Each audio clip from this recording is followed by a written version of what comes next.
The night was young, in our world at least. 2:14 a.m. and me and my husband Ricky were standing out in the open shed behind the Post Searchlight, Stanwick, Georgia's local newspaper. Like nocturnal detectives, Ricky and I were wired for the graveyard shift. You had to be when you did a paper route. Every night, me and Ricky made the rounds. There were about 200 newspapers for home deliveries and another 200 for all the newspaper stands. Like a truck driver's grueling route, we cruised the city from 3:07 a.m. This wasn't an idyllic vision of newspaper routes. There was no cute teenage boy riding his bike around while tossing papers. No American romanticism, not in today's world. The job sucked, the pay sucked, the hours sucked. Most of our subscribers were elderly, bitchy assholes. Ricky and me were basically working vampires. Only the Post Searchlight was the one sucking our blood and souls. But at 44, this was our living. It's not like we had many options either. We'd held the Stanwick paper carrier crown for well over 10 years now, our Warrenoff family monopoly. We were Elizabeth and Ricky Warrenoff, Post Searchlight paper carriers. Ricky and I did enjoy each other's company. In fact, bonding on this job was one of the reasons our marriage was still so strong after 20 years. That, and we've both aged pretty well. I guess lifting all those boxes and stacks of newspapers would keep anyone in good shape. Not to mention, Ricky always had that blue-collar Tony Todd look to him. Yes, Candyman is sexy, tall and toned, and with that body, shit. My heart pumped like a cartoon character's any time his deep voice would tell me I looked just like Angela Bassett with braids. Honestly, I had to try to match his sexiness, but I guess my long legs and better fashion sense helped. During those long drives, we kept each other sane, but the job grew tougher once the holidays hit. From a week before Black Friday to the day after Christmas, our routes typically intensified more than Santa's workshop, and the papers got thicker. All of them fattened by advertisers, cramming all their flyers in during the zenith of Christmas shopping. Man, we hated that shit.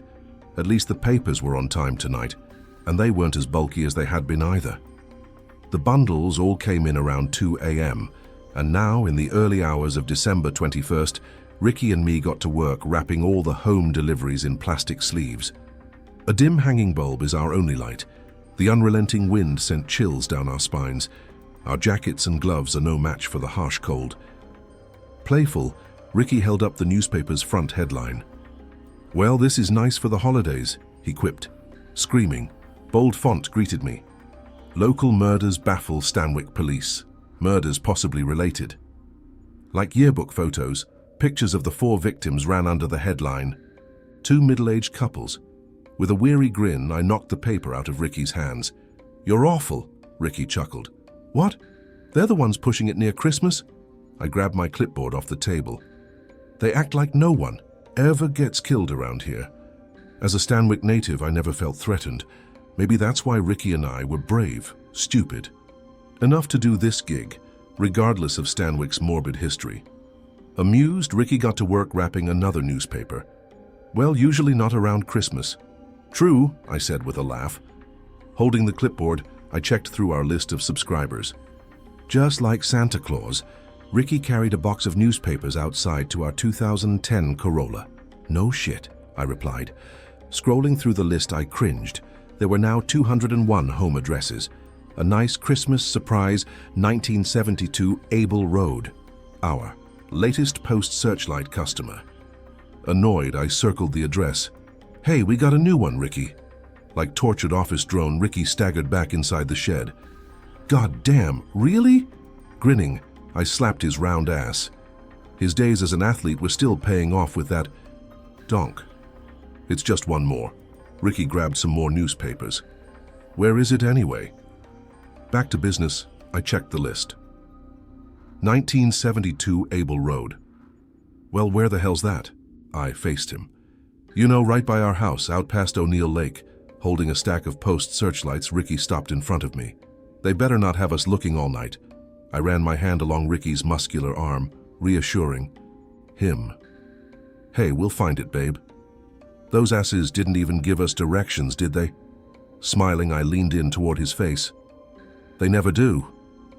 They got us out here with murderers running around. Looking for a goddamn mystery house. Ricky scoffed. Reason number 1000 why? This job sucks, I finished. Gentle, I caressed his handsome face. He didn't even flinch from my cold touch. I know, babe. We'll just do it last. Finally releasing that sexy smile, Ricky moved in closer, inches away from my lips. Are we still on for New Year's? Duh! Like an aggressive sergeant, I moved in for the attack. I planted a passionate kiss right on Ricky's lips. He looked at me, stunned yet pleased.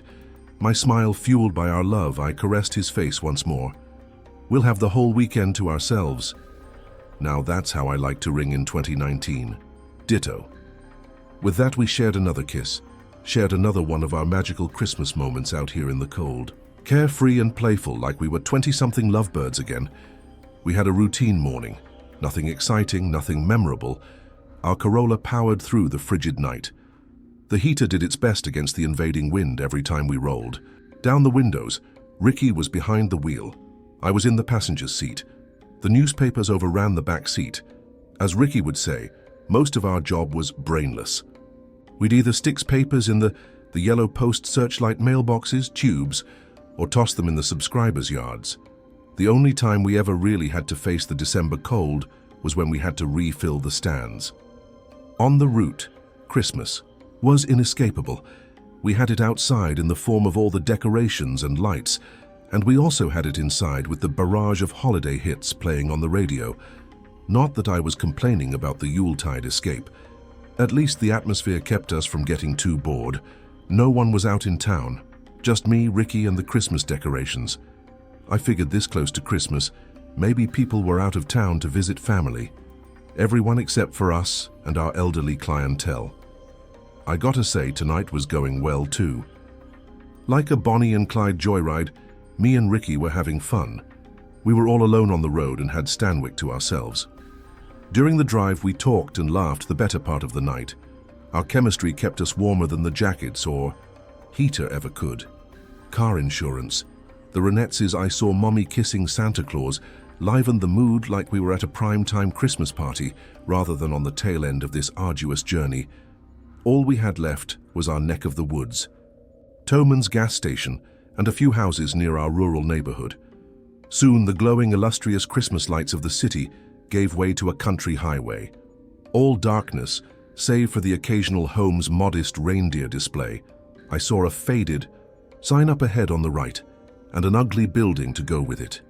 Toman's was on the edge of town where it belonged, a hideous last-chance gas station every small town had. Grinning, I faced Ricky. Almost done. Behind restless eyes, Ricky kept glancing up at the rearview mirror. Yeah, that sounds great. We might get home before the sun comes up. Ricky didn't respond. Like a nervous criminal, he kept checking that mirror.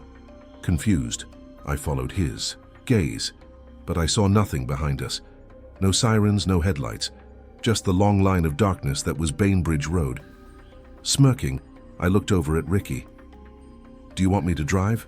Car insurance like a tennis spectator gawking back and forth, Ricky stole a glance at the mirror before facing the highway. No, I'm fine.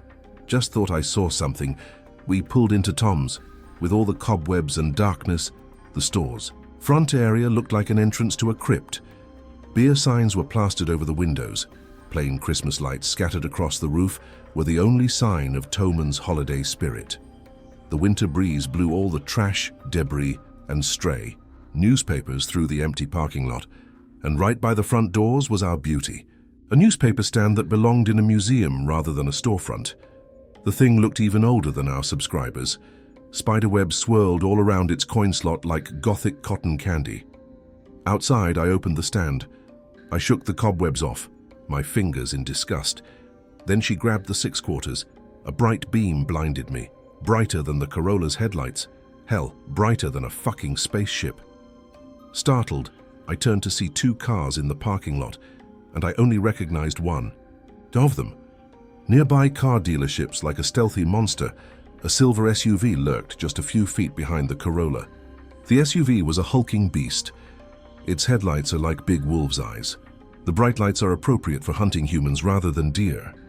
Terrified, I shielded my eyes. I couldn't see shit through the SUV's tinted windshield. and I wasn't. Sure, I wanted to. "Elizabeth, come on," a familiar voice called out. I looked over and saw Ricky leaning out of the car. Fear replacing his grumpiness, he waved me in like a third-base coach. "Hurry!" I took off for the passenger's seat. Like a desperate criminal, I heard my meager coins hit the ground, but I wasn't stopping for goddamn change. Not now. Adrenaline made me sweat through my jacket, even in the freezing cold. Before hopping inside the Corolla, I stole a glance back at the beast behind us. All I could make out were two people sitting in the SUV's front seat. I didn't see any features, but I could feel their eyes lock on me like the stern gazes of hungry predators. I got in the passenger's seat and slammed the door behind me. "Go!" I yelled to Ricky. Like a NASCAR driver, Ricky hopped in behind the wheel. I think they've been following us. The heater didn't comfort me, and neither did Otis Redding's White Christmas. With scared eyes, I whirled around. The SUV was gone. A harsh honk made me and Ricky both jump. We turned to our right. "Oh, fuck," Ricky yelled in fright, as if it had effortless wings, the E. Behemoth creature had glided right beside us, and now we had a clear view of who lurked inside. A woman sat in the driver's seat, a man right beside her. Both of them are tall and angular.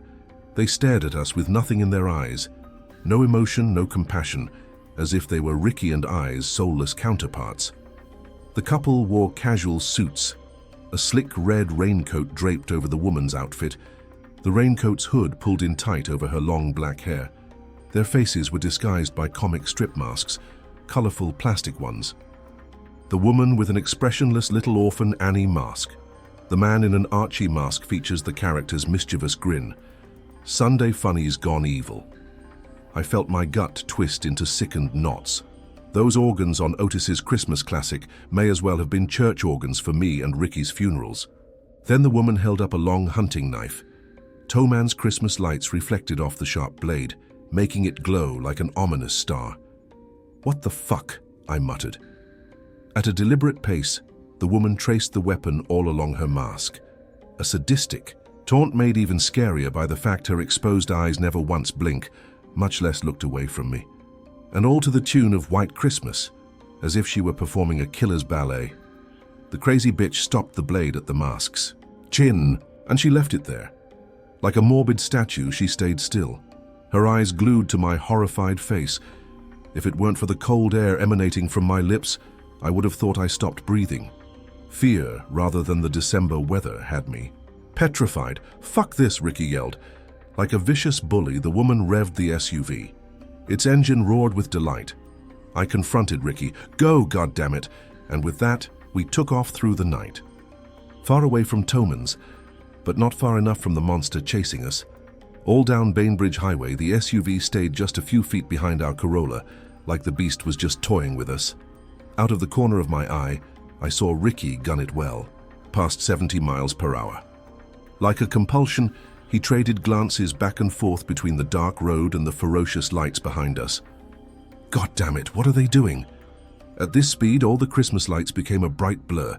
Neither me nor Ricky were cold, not with the heater and our nerves working overtime. Frightened, I turned back. The headlights honed in on us like spotlights. Like a shield, they kept me from seeing the horrible masks lurking in the car. "They're getting closer," I said, worried. "Fuck," Ricky yelled. Somehow the couple's headlights went up a notch. Their brights got even brighter. I shielded my eyes. "What the hell?" I cried. Our Corolla's interior was lit up as if it were already daylight. At 4:30 fucking aim. The immense light distracting him, Ricky struggled to stay focused on the highway. "Hold on," he cried. In a frenetic turn, Ricky swerved the wheel onto her dirt road, Powers Landing. The Corolla made us feel every bump the shitty road had to offer. Ricky struggled to control the wheel. Our speed plummeted down into the 40s. With Alabama's Christmas in Dixie playing, I looked out at our rural surroundings, at the rows and rows of woods. We were closer to home, at least, but there was still no comfort when the beast's bright eyes were still upon us. "God damn it," Ricky yelled in panicked horror. "What the hell's their problem? Today is still Tuesday. It's been Tuesday for... I don't know. I've given up on trying to keep track. It's been Tuesday, 10:24 a.m. for God knows how long, and when Jade was only 12 years old, Her father came home one afternoon with his arms and legs covered in claw marks. Jade felt confused and excited about his unease. I turned toward those glowering brights. They highlighted our tumultuous sweat for all the world to see. If anything, the SUV was only closer and gaining ground. Like a ferocious roar, the SUV's engine echoed through the night. "Just keep going, baby," I pleaded to Ricky. "I am," he replied, flustered. Helpless, all I could do was watch the SUV lunge forward. "Watch out," I cried. With the force of a shark ramming into a boat, the SUV slammed into our back bumper. Me and Ricky jumped out of our seats. "Shit!" Ricky yelled. They hit us just hard enough to give us a scare, I realized. These fucks were getting a Christmas thrill out of our torment. Right as "Christmas in Dixie" hit its emphatic chorus, the SUV drifted back as if it were pulling back for another punch. The vehicle's engine was louder than ever. "Its lights are blinding us always. Keep going," I commanded Ricky. Out of the corner of my eye, I saw his sweaty hands sticking to the wheel. His eyes were focused on the road, more focused than they'd ever been on the paper route. Alabama's drawn-out chorus kept haunting us. What was once pleasant now sounded like an all-encompassing chant, the sound a cult makes as they prepare a sacrifice. With the brights staring me down, the SUV's engine reached its horrific peak. And then the beast came charging forward. Cringing, I braced for the fatal blow. "Fuck! Oh God!" Ricky yelled. But then, right before it could pounce, the monstrous SUV swerved beside us and bolted down the road. Dust and dirt sprayed across our windshield like snow. In a matter of seconds, the SUV had flown off into the night, straight out of sight. Now there was only me, Ricky, and Alabama on Powers Landing. We were alone. We were safe. We'd survived. I chuckled like a maniac, over and over on a manic loop. Amused, Ricky joined in. He hit the steering wheel with glee. "Those fuckers!" "I know, right," I said. Still laughing, I leaned back in my seat. "Fuck them!" Ricky released his foot on the pedal. At a normal speed, the dirt road wasn't so bad. Not to mention the further we got, the more houses and Christmas lights we saw. We were back in a winter wonderland. Feelings of relief swarmed over us. Our sweat disappeared. Combined with the Crystal's Rudolph the Red-Nosed Reindeer, the secluded house's Christmas decorations gave us cheerful holiday vibes. Without the adrenaline overheating us, the winter cold now made us shiver. But right now I didn't care. The chills felt like Christmas rather than being trapped in a ferocious blizzard. We were so close to home, and less than 30 minutes away from daylight. "How many more we got?" Ricky asked, his sardonic grumpiness returning. Smirking, I looked over at Ricky's beaming smile. "Just wondering," he added. A collection of colorful lights distracted me. I looked up toward a large house on the left. Like a Christmas shrine, the huge yard was lined up with glowing Santa and frosty figurines. A true holiday house. Maybe 2 more. Hell yes. Up ahead, I saw a tall green sign. Its vivid white paint caught my eye. Able Road. Excited, I hit Ricky's arm. "Hey, that's it!" I pointed toward the sign. "That's where the new one's at." Like the pro-paper carrier he was, Ricky made the swift turn. Great. We were on another dirt road. This one is not as bumpy as Powers Landing. I could tell Able was a real road less traveled. Nothing but wood was out here. No sign of life aside. From whatever lurked in this forest. With the focused intensity of detectives, we both stared out the windshield. "What's the number?" Ricky asked. 1972, I answered. Then, like a beacon off in the distance, we saw a mailbox. A fresh yellow post searchlight mailbox, clean and pristine. "There it is," I said. Eager, Ricky eased the Corolla up toward the yellow tube. "Fuck." "Yeah?" He rolled the window down. The cold air snuck in like a vandal. I pulled my jacket in closer. After all the terrifying excitement of the night, the bitter wind caught me off guard. We stopped at the yellow tube. A skeletal metal mailbox stood right next to it. Its rusted age the polar opposite of the post-searchlight mailbox. Ricky shined his iPhone's light on the metal. 1972 was scribbled on the lid in big black font. Through the dim headlights, I couldn't see much of the yard, just tall weeds and even taller trees. The outline of a large dilapidated house. It looks like our new subscribers haven't even moved in yet. No wonder that ugly mailbox was still there. With a victorious laugh, Ricky high-fived me. "We got it," I forced a chuckle. "Yeah, finally." Ricky held out his hand. "What a night." Grinning, I handed him a wrapped paper. "Just one more after this." "Gotcha." Gripping the newspaper, Ricky leaned out the window. "We can still get home by 5. Bright lights cut on from the house's driveway. Bright, blinding lights, the eyes of the beast. Startled, Ricky dropped the paper. "Oh shit." Both me and him looked on in horror, like a monster resting in its lair. There was the hulking SUV. Right there on the grassy driveway, right by its cave of a derelict house. A house conquered by broken windows and monstrous ivy.